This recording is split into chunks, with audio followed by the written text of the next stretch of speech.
তার পাশে শাকে একদম সবুজ হয়ে গেছে। চলো এলো চলো, যে আমি যাচ্ছি বাগানে শাক তুলতে, মিক্সড শাক তুলবো, দেখি কি কি পাওয়া যায়। এই যে ঝুড়ি নিয়ে, এই যে এর মধ্যে অসংখ্য শাক, অনেক ধরনের শাক। আমি সব নামও জানি না, যদি আপনারা জেনে থাকেন যেটা যেটা দেখাবো সেটা নাম একটু কমেন্টস করবেন। শাক ভেজে খাওয়ার থেকে সিদ্ধ করে খাওয়াটাই আমি বেশি পছন্দ করি। আমি জানি না, আমার সিদ্ধ শাকসবজি অনেক বেশি পছন্দ।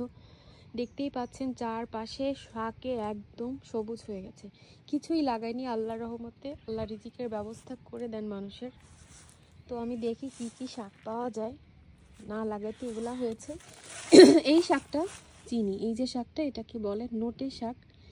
মাছের পাশে দিয়ে খেতে খুব ভালো লাগে, কিন্তু আমি যেহেতু সিদ্ধ করে খাবো তাই এটাকে তুলে নিচ্ছি, একটু কচি দেখে তুলবো।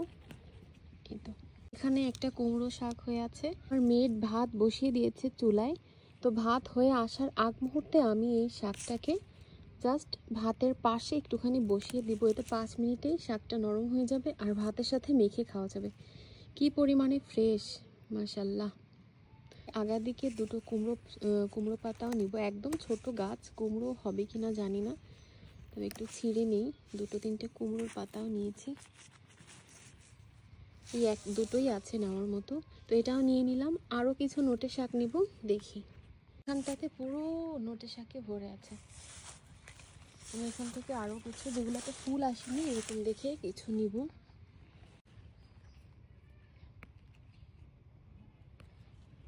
এই যে আরও কতগুলো শাক, দেখি আর কি কি পাওয়া যায়। বেশ ভালোই লাগে এই ধরনের কাজগুলো, আমি শখ করেই করি, আমি খুব এনজয় করি এগুলো। এই যে আরও শাকের গাছ, কচু পাতাও আছে। আর এই যে এখানে হলো পুদিনা, এখানে একটা, এটা আমি পুঁতে রেখেছিলাম একটা ডাল এনে, এখানে হয়েছে। কি যে ফ্রেশ আর কি যে হেলদি এই পাতাগুলো, দেখেন কত বড় বড়। শাকের ঝুড়ি নিয়ে অন্য সাইডে আসলাম, এখানে আরেক ধরনের শাক পেয়েছি, এটাকে চিনি, এটাকে বলা হয় বেলে শাক। এই যে এটাও খুবই মজার একটা শাক। এটা খুব বেশি নাই, অল্প একটু পেলাম তাই এটাও নিয়েছি।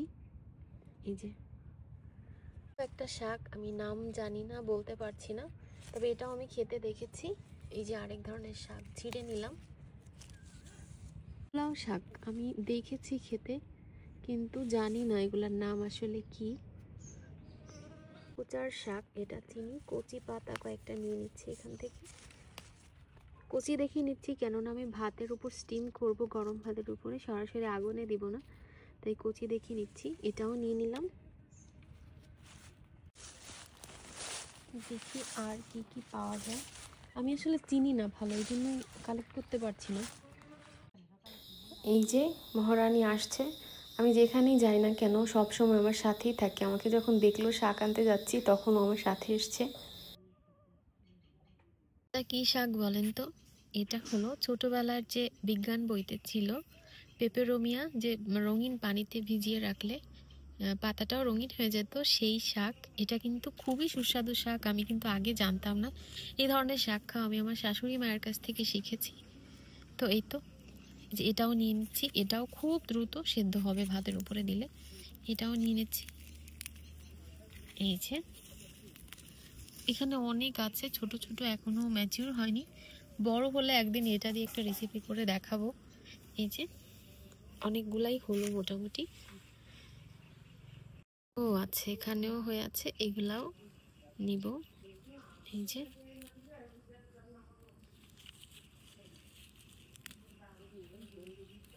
এত কচি, হাত দিলেই ছিঁড়ে যাচ্ছে। এখন এই যা হয়েছে, যেহেতু আমি একাই খাবো, এটাকে ধুয়ে ভাতের উপর স্টিম করব। এই যে শাকগুলা ধুয়ে নিচ্ছি ঝুড়ির মধ্যে করে, পানিতে করে। আমি শেষ, এখন চলে যাচ্ছি এটাকে সিদ্ধ দেওয়ার জন্য।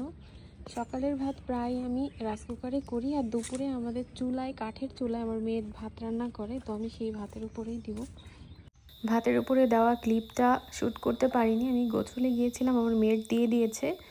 তো এই যে ভাত রান্নার পরে দিয়ে দেওয়ার 4 থেকে 5 মিনিটের মধ্যে পুরোটা গলে গেছে। আমি তুলে নিয়ে অল্প একটু সরিষার তেল দিয়ে, সামান্য একটু লবণ দিয়ে এভাবে করে মেখে তারপরে ভাত দিয়ে খেয়েছি। বিশ্বাস করেন এটা অনেক মজার, অনেক ধরনের শাক মিশিয়ে এভাবে স্টিম করে খেলে একটা আলাদা টেস্ট পাওয়া যায়, আপনারা ট্রাই করতে পারেন।